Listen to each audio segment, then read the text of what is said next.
Beredar sebuah video viral yang memperlihatkan pertemuan pengunggah dengan seorang pemulung cilik. Pengunggah bernama Abigail ini mengatakan saat itu ia tengah jalan-jalan di sore hari.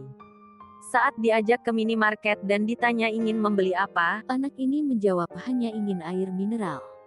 Abigail pun menceritakan bahwa anak tersebut merasa senang hingga lari-lari saat diajak ke minimarket. Walaupun awalnya hanya meminta air mineral, Abigail tetap menyuruh anak itu untuk mengambil apa yang diinginkan. anak tersebut pun mengambil beberapa cemilan yang dia suka dan roti. Ternyata cemilan yang diambil tidak hanya untuk dirinya saja, tapi juga untuk kakak dan adiknya di rumah.